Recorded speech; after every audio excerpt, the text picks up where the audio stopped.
Olha, essa é uma história que tentaram apagar da existência. Uma história sobre o que foi, talvez, a revolta de prisioneiros mais bem-sucedida num campo de extermínio nazista. Hoje, a gente vai entender direitinho como aconteceu a fuga de Sobibor. Então, para a gente começar, é preciso entender a completa falta de esperança. Esse bilhete aí, que foi encontrado por um prisioneiro, era a mais pura verdade sobre Sobibor. Aquilo não era uma prisão, nem um campo de trabalho. Era o fim da linha. A única coisa que restava era rezar pelos que já tinham partido. E aí vem a pergunta principal, né? Num lugar construído só para matar, onde a única certeza era a morte, será que alguém podia lutar? A ideia de resistir era sequer possível? Ou era só, sei lá, um jeito diferente de cometer suicídio? Bom, primeiro, vamos entender que lugar era esse. Para quem comandava, o nome era até poético, a Floresta das Corujas. Mas para as vítimas, era simplesmente uma máquina de morte. E uma máquina brutalmente eficiente. Olha, uma coisa precisa ficar muito clara. O único propósito de Sobibor era matar. Ponto. Ele fazia parte da Operação Reinhardt e foi projetado do zero, não para ter trabalho forçado, nada disso, mas para exterminar o máximo de gente no menor tempo possível. Era literalmente uma fábrica. E a principal engrenagem dessa fábrica era a mentira, a enganação. As pessoas chegavam de trem, sabe, e ouviam um discurso de boas-vindas, com promessas de um novo lar, de trabalho. Depois, eram levadas para um prédio que tinha uma placa Chuveiros. E lá dentro, o monóxido de carbono de um motor de tanque acabava com toda a farsa, em questão de minutos. Só que para essa máquina toda funcionar, umas poucas centenas de prisioneiros eram mantidos vivos.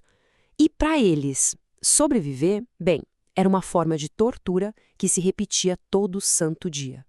Eles eram os chamados judeus trabalhadores, alfaiates, sapateiros, ourives. Cada habilidade que eles tinham comprava mais um dia de vida. Um dia a mais para servir aos caprichos dos guardas da SS. E eles viviam com medo constante de homens como Gustav Wagner, um sádico que matava por prazer, ou simplesmente por tédio. Só que, no meio desse abismo de desespero, alguma coisa começou a mudar. Para prisioneiros como Shlomo Meisler, a fé em qualquer tipo de salvação divina simplesmente sumiu. E no lugar dela nasceu uma raiva pura, um desejo de vingança que se tornou a única coisa que os fazia continuar. E então, em setembro de 1943, um novo trem chegou. E a chegada desse trem mudou tudo dentro do campo para sempre. Com ele, chegou a peça que faltava, o catalisador da rebelião. Esse trem, ele trazia prisioneiros de guerra judeus soviéticos. E no meio deles, tinha um tenente do Exército Vermelho.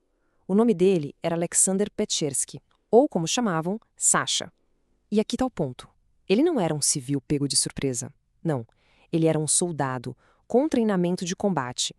E foi aí que uma aliança improvável, mas perfeita, foi formada. De um lado você tinha o Leon Feldhandler. Ele já liderava um comitê secreto ali dentro. Conhecia cada canto do campo, a rotina dos nazistas, o estado de espírito dos prisioneiros. Do outro lado chegou o Sasha Petchersky, trazendo a experiência militar, a cabeça de estrategista, uma autoridade que todo mundo respeitava. Foi a junção do conhecimento de dentro com a estratégia de fora. E, de repente, a revolta deixou de ser um sonho para virar um plano de verdade. E o plano que eles criaram juntos, olha, era de uma audácia inacreditável. Era basicamente um roteiro para o impossível, onde qualquer errinho, o menor que fosse, significaria o fim de tudo. O plano era cirúrgico. A ideia era atrair os oficiais da SS mais importantes um por um para as oficinas. A isca? A promessa de um casaco de couro novinho ou um par de botas feitos sob medida. E lá, em segredo, cada um deles seria eliminado com machados e facas escondidos. Com os líderes fora de combate, o passo seguinte era invadir o arsenal, pegar as armas e então, na hora da chamada da noite, a ideia era simplesmente marchar para fora pelo portão da frente como se nada tivesse acontecido. E o dia chegou.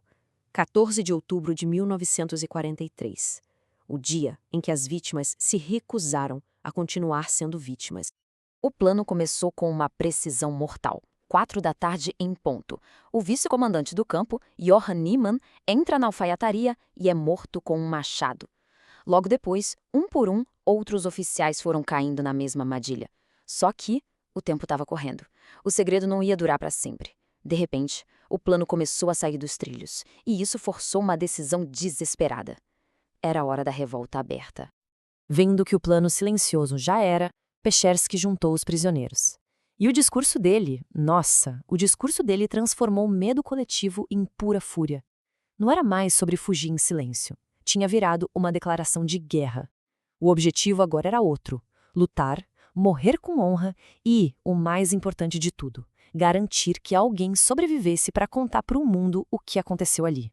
O plano de sair pelo portão principal não deu certo. O que aconteceu em seguida foi uma corrida desesperada, caótica, sangrenta em direção às cercas. Foi um ato de desafio que teve um preço absurdamente alto. Apesar de tudo, cerca de 300 prisioneiros conseguiram. Eles romperam as cercas de arame farpado, atravessaram os campos minados e correram para dentro da floresta, debaixo de uma chuva de balas vindo das torres. Mas eles conseguiram, estavam fora. Mas fugir do campo era só o começo da luta.